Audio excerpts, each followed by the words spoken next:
ser o seu abraço acolhedor e levar tua palavra, ser canal da tua graça, completar carreira e guardar a fé, levando seu amor.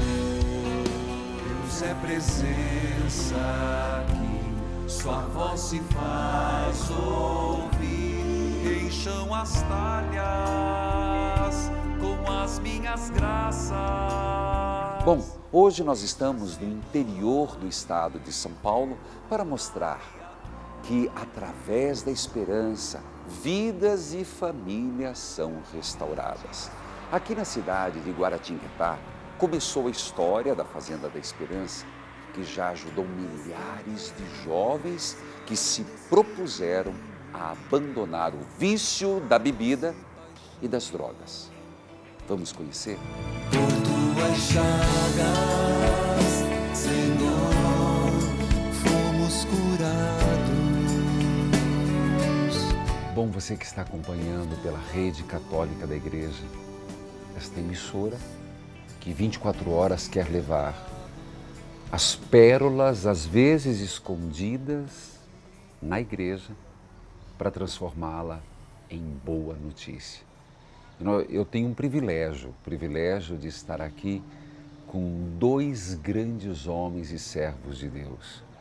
Frei Hans Stepp, é um prazer imenso, Frei Hans, estar aqui com o senhor na sua casa e poder experimentar e saber um pouco da história. E ao mesmo tempo, Nelson Giovanelli, que alegria, obrigado por nos receber. É minha aqui. Bom, eu gostaria de, primeiro, só situar, nós estamos com o Padre em Missão aqui, fazendo esse momento de partilha, de experiência da misericórdia de Deus. Frei Hans, nós estamos no ano da misericórdia e hoje acontece aqui um evento muito importante, o que leva a ser esse dia tão especial. Nós temos a graça que nosso cardeal, querido Dom Raimundo, vai elevar a nossa igreja, que um dia o Papa Bento visitou e deu a sua bênção. Hoje vai ser Santuário da Esperança. E, paralelamente, também vai declarar a Porta Santa. Então, todos que vêm agora visitar podem receber todas as graças neste local. E ainda hoje vamos também abençoar o espaço que criamos para o peregrino, para você que vai nos visitar, ter todo o conforto para encontrar aqui um momento onde você pode descansar, mas também encontrar jovens que já se recuperaram, que experimentaram na sua vida a misericórdia de Deus. E este espaço se chama Espaço do Peregrino Irmã Odete, lembrando aquela tragédia que você participou, que sofremos juntos, mas ela, como Mata, está no céu, e já nos inspirando, animando de ir para frente, para evangelizar. Então você vai encontrar esse lugar abençoado. Cada dia você pode nos visitar, a casa é sua. Eu gostaria de perguntar, o senhor, quem está em casa, percebe o sotaque. O senhor é de origem alemã. Sem dúvida. Como um pouco da sua história, Frei Hans, se nos permite. Eu nasci em 45, no fim da Segunda Guerra Mundial, numa pobreza abstrata. Meus pais tinham perdido tudo na guerra e nasci como gêmeo. Quando o pai recebeu a notícia, um tinha nascido, outro ainda deveria nascer, ele desmaiou, porque não tinha nada, nem casa, nada. Ficamos um tempo no hospital até ele conseguir alugar um quartinho no subsolo de uma casa, sem nada dentro, e assim aprendi a ser feliz com muito pouco, porque a família era unida. Esta unidade, esse amor entre papai e mamãe, depois nasceram mais 2 irmãs, me fez feliz e não precisa nada para experimentar ou sentir essa felicidade. Ela é profunda. E assim cresci, depois me tornei padre, veio para o Brasil, queria vir junto com meu irmão, mas ele pegou uma doença quando estivemos na África e não podia. Então nós nos separamos, foi difícil. Eu vim para o Brasil, ele estudou lá, hoje também é padre. O seu irmão gêmeo também é padre? Padre. E ele hoje na Alemanha, mas o bispo liberou ele, ficou 15 anos em Maranhão, onde nasceu depois a segunda fazenda. Depois o bispo chamou ele de volta, e na obediência ele foi. Hoje ele é responsável por todas as fazendas na Europa, né? Então estamos juntos nesta aventura de viver para o outro. Porque no outro você encontra tudo que você precisa. Nossa origem está no outro, porque o outro é a presença de Jesus. E nós somos feitos de Deus e feitos para Deus. Então é uma coisa maravilhosa que Deus permitiu que nascesse esta obra, e hoje, com Nelson junto, viajo no mundo para dizer a todos os jovens: Deus te ama, você pode ter feito o que quiser, a misericórdia é maior do que todos os teus pecados, e vale a pena assumir, deixar o passado e assumir o futuro com esta dimensão da misericórdia de Deus. Nós vamos falar um pouco com o Nelson, mas eu quero lembrar que essa casa já tem 30 anos de existência. Começou aqui, mas são 80 casas no Brasil, 112 no mundo. Por isso, Frei Hans falava do seu irmão gêmeo, que cuida das casas na Europa, Fazenda da Esperança na Europa. E eu tenho aqui do meu lado uma pessoa queridíssima, que nos acolhe com grande carinho, Nelson Giovanelli Rosendo dos Santos. É leigo, é padre, para o telespectador. É uma pergunta que sempre fazem, porque caminhando nessa experiência, nessa aventura que tantos anos fazemos juntos, eu senti o chamado de, como leigo, poder viver de forma consagrada no meio dessa juventude que nos procurou. No início não era muito claro, mas nós fizemos uma opção quando decidimos viver no meio deles, de ser como que uma presença de Maria, inspirado pela espiritualidade dos movimentos focolares que o Frei Hans trouxe como franciscano para a nossa paróquia. Eu fiquei muito impressionado quando Chiara Lubick falou a possibilidade que nós podemos ter e viver de ser outra Maria no meio do povo, no meio da juventude. E isso foi o que aconteceu. Me consagrei a Deus fazendo os votos nas mãos do Frei Hans, e depois, logo em seguida, as fundadoras também, a Lúcia, Iraci e outros irmãos, de tal maneira que fez nascer a Família da Esperança, que a igreja aprovou e no ano passado deu o reconhecimento pontifício definitivo. Que maravilha! Mas me permite voltar um pouquinho à história. Me contaram que tudo começou numa esquina, foi a esquina do encontro com o Cristo sofredor, mas ao mesmo tempo com o Cristo que estava fazendo brotar uma esperança. Como é que foi o encontro naquela esquina? Padre Reginaldo, meus pais não estavam aqui no Brasil naquele período, estavam trabalhando em Moçambique, na África, e eu já tinha assim me fascinado pela vida que estávamos vivendo na paróquia com o Frei Hans. O Frei Hans tinha chego... Já, ele trazendo esse espírito franciscano e esse espírito do... Paz e bem. Paz e bem, e esse espírito da unidade, dos movimentos focolares, produziu em muitos de nós jovens e famílias o desejo de ir ao encontro daqueles que sofrem.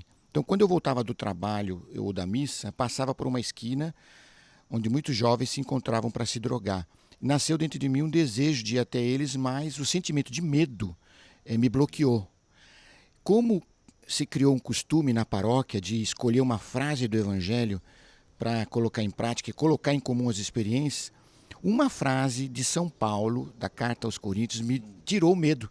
Era aquela frase: fiz-me fraco com os fracos, fiz-me tudo para todos, a fim de ganhar alguns para Cristo. Olha lá. Essa frase gente. fez com que, quando eu chegasse um dia nessa esquina, me aproximei de um deles, pedi que ele me apresentasse a pulseira que eu descobri que ele sabia fazer e se ele podia me ensinar. Ele me levou... Aquela pulseira trançada. De miçanga, isso mesmo. Tá certo. Você pode ir na minha casa, ele me disse, claro. Chegando lá, ele me apresentou o trabalho, começou a trançar junto comigo e em 2 horas que nós ficamos juntos, espontaneamente ele me contou toda a sua vida. Eu fiquei muito impressionado, 20 anos de idade, primeira vez eu escuto a história de um dependente químico, de um drogado, como se dizia naquela época. No final, com 3 pulseiras na mão que eu tinha feito, saí da casa dele e antes de sair ele me pega no braço, me olha nos olhos e diz: quero te dizer uma coisa. Eu sinto que pela primeira vez na minha vida encontrei um amigo de verdade. E me deu um abraço. Eu saí da casa dele com uma alegria que poucas vezes na minha vida eu tinha experimentado. E foi ele que me introduziu no grupo e fez com que eu pudesse me sentir bem e conviver durante 2 meses, até que um dia, depois de acontecer tantas coisas muito lindas, uma delas, uma vez um deles me pediu a bicicleta emprestada. E eu fiquei na dúvida se entregava ou não, porque era o meu único... Será que é o entregar e nunca mais, né? Era o meu único meio de locomoção para o trabalho. Mas aqui eu vi a oportunidade de acreditar que eu não estava entregando só para ele, mas para Jesus nele. E aí, Padre Reginaldo, fiquei surpreendido porque 3 dias depois ele me devolveu a bicicleta toda lavada e me colocou um dispositivo que faltava no banco de trás. E fez-me lembrar uma canção que a gente cantava com o Frei na paróquia, cujo refrão era: onde não há amor, coloque amor e você vai encontrar. Que é São João da Cruz, né? Exatamente. São João da Cruz, onde não tem amor, plante amor e colherá amor. Eu não queria ensinar o Padre Nosso ao vigário. Mas assim, eu sou apaixonado pelo São João da Cruz, Santa Teresa d'Ávila. Mas aí foi tão forte que se criou um laço de comunhão tão profundo que muitas vezes eu saía da missa e sentia que continuava a tomar a Eucaristia lá com eles. Olha, gente, entendeu? Desculpe, é uma pérola. Você que está acompanhando é uma pérola. Comungar é tornar, fazer a experiência também depois. Repete, você falou com outras palavras, mas eu tenho sempre dito isso no rádio. Gente, a comunhão não termina no corpo de Cristo, amém. Escute o que esse cofundador está falando. A continuação da Eucaristia acontece no encontro com Cristo que sofre no momento presente da minha vida, que era o fato de que quando eu ia para casa me encontrava com eles. E eu fiquei tão impressionado porque numa missa o evangelho era: pedi recebereis, quem procura acha, quem bate se abre. E o Frei fez uma homilia que mexeu comigo, dizendo: muitas coisas deixam de acontecer na nossa vida porque nós não pedimos. Mesmo querendo fazer uma experiência de forma gratuita no meio dos jovens, no meio deles, sem pretender nada, nem mesmo a conversão, mas na hora eu falei para Jesus diante da Eucaristia: Jesus, você não podia me dar um desses jovens, não para mim, para você? Passando uma semana depois lá, um deles, o Antônio, pediu para a gente conversar em separado, e nessa conversa ele me disse: Nelson, eu tomei uma decisão, eu não quero mais chegar em casa e ver a minha mãe a chorar. Eu faz uma semana que eu não estou consumindo, sinto que sozinho eu não vou conseguir, e me veio na cabeça: você, por favor, me leve para onde você quiser. Eu preciso de alguém que me acompanhe 24 horas. Me lembrei do pedido. É verdade, pedir recebereis. Me parece, Frei Hans, que existem 3 pilares, né? Mas já no relato do Nelson, a palavra de Deus é algo muito forte em tudo isso que já vimos e vamos ver muito mais. O senhor é apaixonado pela palavra? Não tenho dúvida, porque a palavra salvou minha vida. Numa certa crise aprendi com uma família que a palavra pode ser vivida. Não só meditar e bater palma e dançar, não. Viver concretamente. Hoje, se eu olho o mundo com todos os problemas que tem, violência, pobreza, tanta coisa, para mim é um grito de necessidade de viver a palavra. Porque a falta da vivência provoca tudo isso. Por exemplo, a fome no mundo é grande. Jesus disse uma frase pequena que seria já a solução. Quem tem 2 túnicas, dá para quem não tem. Que tem nas nossas casas, que nós nunca precisamos, é um absurdo. É verdade. E outros morrem de fome. Ou se eu penso na violência, que foi a irmã matada, esses dias mataram uma senhora de 91 anos na nossa cidade, Aqui, Guaratinguetá. em Guaratinguetá, por besteira, para roubar um pouquinho, não tem sentido nenhum. Mas se usássemos a frase, tudo que você não quer que eu faça para você, não faça para outro, já seria a solução. Então eu entendo, Jesus veio neste mundo, deixou sua pátria, 30 anos fazer nada, ficar em casa com os pais, só 3 anos falou. Mas cada palavra ele falou com tanta intensidade que podemos, sem medo, dizer, a palavra é Deus. Se eu vivo a palavra, eu comungo Deus.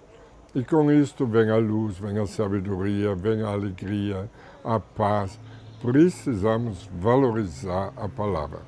Eu entendo como alemão, nós na história separamos dos luteranos que viveram a palavra. O Lutero sempre dizia só a palavra. E nós católicos ficamos com a Eucaristia, Nossa Senhora, a hierarquia, que é importantíssima, mas deixamos a palavra um pouco no lado. Estamos recuperando depois do concílio, mas o meu gosto ainda é muito externo, de bater palmas, levantar e dançar. Precisamos aprender a viver. Quando começou esse trabalho, e o Antônio pedia 24 horas, quem pode acompanhar? Só Deus. Então ensinamos ele a viver a palavra, porque nós não somos psicólogos, nós somos médicos, todo mundo naquele tempo dizia só a medicina, a psicologia pode ajudar, nós não entendíamos. Eu pensei, Deus, o que posso dar para esse jovem? A tua palavra. E ele começou a viver, mas com tanta intensidade. Eu lembro de tantas experiências que ele fez que mudou a vida dele. Deu um sorriso, ficou feliz, passava na esquina sem ir atrás da droga. E os outros descobriam. E disse, podemos viver junto. E veio mais um. E começou a primeira comunidade vivendo somente a palavra. Não foi uma coisa estudada. Quando eu convidei o Papa Bento para visitar, rapidinho, em pé, em alemão, eu contei como eles vivem a palavra e a palavra liberta. Ele olhou nos meus olhos e disse, a palavra basta para recuperar? Eu disse, sim, Santo Padre, basta. Quem vive a palavra se recupera. Ele ficou tão feliz e depois veio aqui e viu que é verdade, né? Até hoje, todo dia pegamos uma frase do Evangelho, colocamos em prática no mundo inteiro, todo mundo, e ele recupera. Agora, naturalmente, todo mundo quer nos obrigar a ter médico, ter psicólogo. Nós estamos contra. Isso ajuda quando alguém já destruiu a vida. Mas em todos estes anos, mais de 30 mil pessoas passando pelas fazendas, eu dou testemunho. A palavra recupera. Não tenho dúvida. Gente, a leitura orante da palavra de Deus, a palavra de Deus como caminho à verdade e à vida. Mas existem mais 2 pontos que formam o tripé, né? Um é a palavra, depois? O trabalho e a convivência de família, que nasceram justamente por inspiração da palavra. No dia a dia, vivendo a palavra, elas foram nos inspirando, por exemplo, quando a gente lê aquela passagem de São Paulo, quem não trabalha não pode comer. Não pode comer, tá certo. E aí, sob essa inspiração, e também sobre aquela passagem dos Atos 2, os cristãos tinham tudo em comum, ninguém considerava seu aquele que possuía, fez que a gente compreendesse, espera, vamos trabalhar, colocar em comum, os primeiros que tinham salário, que trabalhavam, nós colocávamos em comum os nossos salários. Depois procuramos outros trabalhos, colocávamos em comum. E aí se constituiu, assim, esse outro princípio, esse outro pilar, o trabalho, e todas as fazendas da esperança no mundo devem sobreviver do trabalho, colocando em comum os frutos, os resultados desse trabalho. Em consequência disso, começamos a viver juntos. Né? Assim que se formou a primeira comunidade que participava da missa, da Eucaristia todos os dias, meus pais chegaram de Moçambique e encontraram a nossa casa cheia de drogados, cheia de dependentes. Imagina que... Desculpa, que decepção, né? Ao contrário. Não foi... Eles ficaram felizes? É porque os meninos, depois da missa lá com o Frei Hans, queriam ir para casa para tomar a sopa do seu João. Papai cozinhava muito bem. Que bom. E aí, foi algo assim que, nesse sentido, criou-se o clima de família, de convivência, a ideia de que todas as fazendas devem estar, conviver em casas pequenas como família. Para você ter uma noção, nós estamos falando de várias casas. Você já ouviu, nós falamos muito, estivemos em Recife, onde fizemos já 2 Evangeliza em favor da Fazenda Esperança, Dom Fernando Saburido. Este ano voltaremos para o 3º e também Dom Fernando Panico em Juazeiro. Mas só para a pessoa se situar, nós estamos aqui a chamada a casa sede, é isso? Guaratinguetá é a sede pela origem onde nasceu. Nós estamos no pé da Serra da Mantiqueira, né? Exatamente. Pé da Serra da Mantiqueira, não é? Lugar lindo, viu, gente? Você vai vendo imagens, o nosso coroinha pegou imagens maravilhosas enquanto vocês vão acompanhando. Mas existe, porque nós, Frei Hans, chegamos, o pessoal chegou antes de mim, eu tinha um compromisso, cheguei agora há pouco tempo, eles foram numa fazenda feminina. Então, quer dizer, tem uma fazenda masculina e tem a fazenda feminina? Exatamente. A obra foi crescendo e assim que a Lúcia e a Iraci tomaram a decisão também de deixar tudo para viver com as jovens, se criou essa realidade das comunidades femininas. Certo. É uma obra só, porém em lugares harmoniosamente preparados para a parte feminina, igual como a parte masculina. Aqui em Guaratinguetá são 3 comunidades. 3 comunidades. No total de 340 jovens. Nossa, é muita gente. E de onde vem o pão nosso de cada dia? Porque do trabalho. Então vamos falar do trabalho. Quais são os trabalhos que tem aqui? Claro, de manter essa estrutura, né? Depois me contaram, sabe? Tem uns anjinhos que vêm contar, padre. Tem uma história, quem chega lá tem que andar 45 minutos com a ladeira abaixo, 45 minutos. Depois nós vamos falar sobre isso, que eu fiquei curioso. Mas falando do trabalho, o que se faz na Fazenda da Esperança agora, como estava dizendo o Nelson, reconhecido pelo Conselho Pontifício para os leigos como Família da Esperança. Que coisa linda, né? Família da Esperança. Os trabalhos que o trabalho é uma coisa, eu digo, de Deus. Ele nos deu a capacidade de fazer algo. Isso realiza. Aqui no Brasil, sabe, eu encontrei um pouquinho uma mentalidade como trabalho é algo para o pobre, para o escravo. Então, quem tem um pouco de dinheiro já tem uma empregada, já tem um motorista, um jardineiro. Na minha terra é o contrário. O médico, quando volta para casa, vai no jardim, corta grama, feliz, tem sua horta, porque o trabalho realiza. Então, não é negativo, é positivo. E, outro lado, tem que comer também. Então, eu me lembro a primeira comunidade, a primeira meditação que eu fiz, exatamente em São Paulo, quem não trabalha não come, né? Então, desde o início, eles criaram consciência, nós devemos nos manter. Alugar uma casa, morar junto, colocar tudo em comum. De manhã saíam 2 a 2, cortando gramas, fazer jardim, e a dona de O senhor casa... está falando daquele grupo que o Nelson Nelson já fazia estava parte. junto. Eu, às vezes, tinha a tentação de levar carne, alguma coisa. Eu pensei, não, vou estragar. Eles têm que aprender a viver do próprio trabalho. Depois conseguiam deixar um pouquinho de dinheiro no lado, porque viam se tem uma máquina de cortar grama elétrica, já rende mais. Começaram a pensar como podemos fazer para conseguir nos manter. E a alegria, quando chegaram à noite, cada um colocava em comum o que tinha, era grande demais.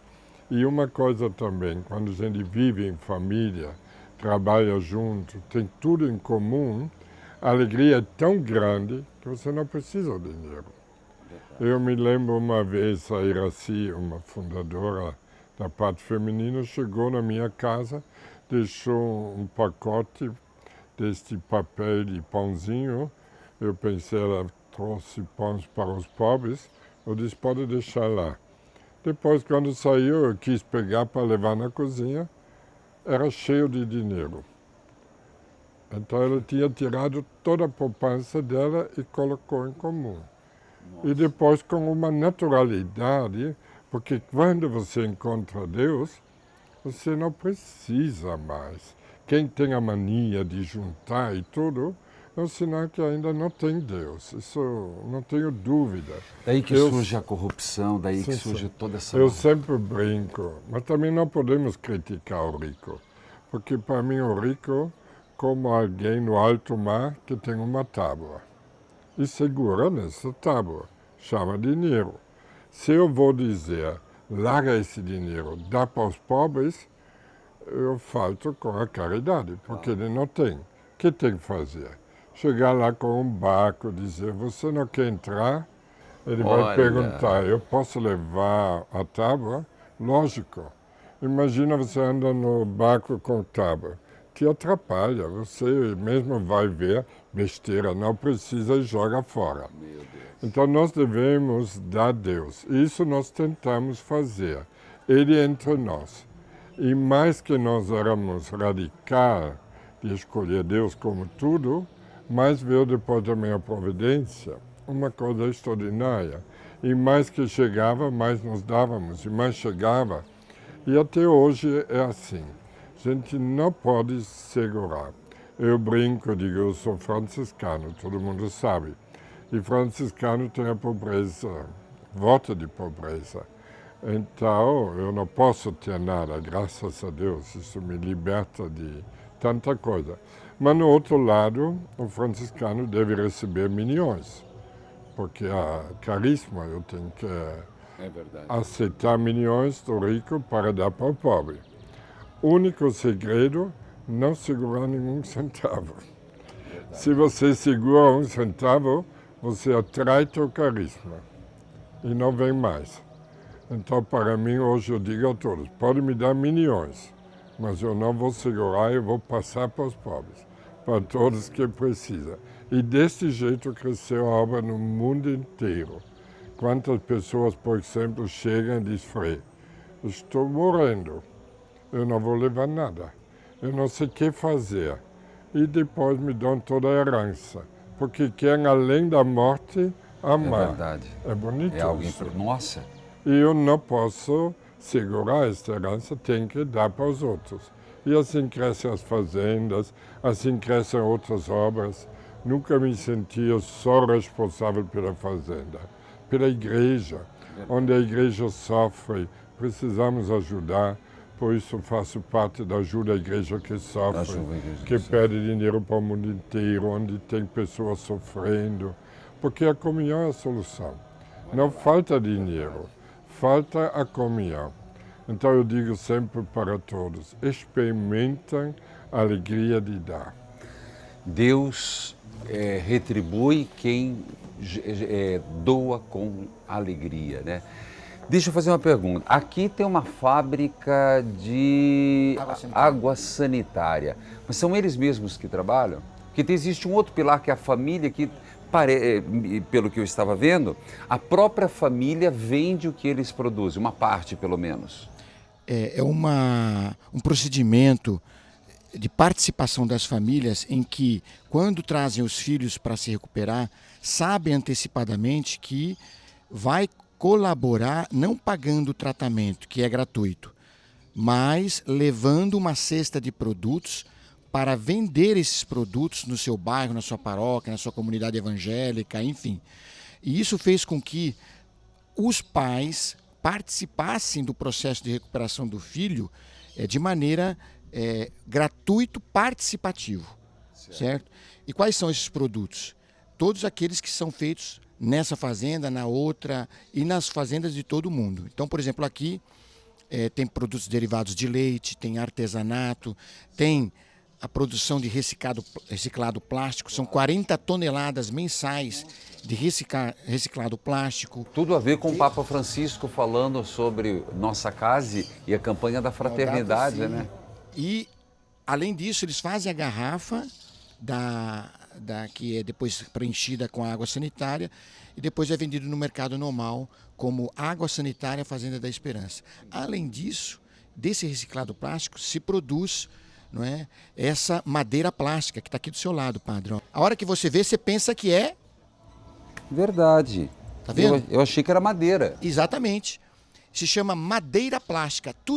Tudo que você pode imaginar de plástico misturado, PET, PE, polietileno, polipropileno, alto impacto, está tudo misturado aí, que é feito nessa fábrica onde os jovens trabalham todo o plástico, depois aglutinam e numa máquina que nós ganhamos, né, do Patrício do Freirans, o Helmut Kohl, na época ele era chanceler da Alemanha, nas fazendas, de acordo com a sua vocação produtiva e do local, porque estamos em todos o Brasil, só não no Amapá e em Rondônia, se tem uma atividade de geração de renda de acordo com o local. Por exemplo, no Maranhão, uma grande fábrica de polpa de fruta, acerola, cupuaçu, né? E no Paraná? Você lembra? No Paraná, artesanato, né? Produção também de derivados de leite. Como nós estamos numa área que vocacionalmente tem muito frango. É verdade, é verdade. Então, nessa área do sul toda, nós temos aqueles consórcios também com a Perdigão, né, com Sadia.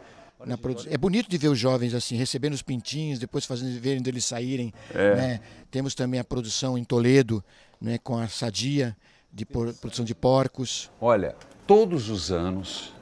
E não tem problema, a Família Evangelizar faz também o Diário Espiritual. Aqui nós temos a agenda Fazenda da Esperança 2016. Vai ter 2017, vai ter 2018 e você pode adquirir. Você pode adquirir em vários locais, inclusive você pode ver ali no site padrereginaldomanzotti.org.br que nós vamos colocar lá para você adquirir. Gente, a comunhão nos faz servir. Juntos evangelizamos mais. A comunhão é nossa identidade. E o bonito nesta agenda, se encontra todos os nossos endereços do mundo inteiro. Se você tem um querido que está na dependência lá do norte, veja onde tem uma fazenda e facilmente ele pode encontrar endereço local e se internar. Abrimos as portas de todas as fazendas para vocês que precisam. E aqui tem os endereços muito bonitos. Fonte que nunca vai ter fim. Fonte que jorra do Senhor. Você está assistindo Padre em Missão, especial Fazenda da Esperança. No próximo programa, você irá acompanhar testemunhos de pessoas que, através da palavra, do trabalho, da família, restauraram suas vidas e também um pouco mais sobre o trabalho da Fazenda da Esperança no Brasil. Espero por vocês. Olha, não muda de canal. Evangelizar é preciso. Continue aí. Vim pra receber bênção sobre mim. Sou teu filho e estou aqui.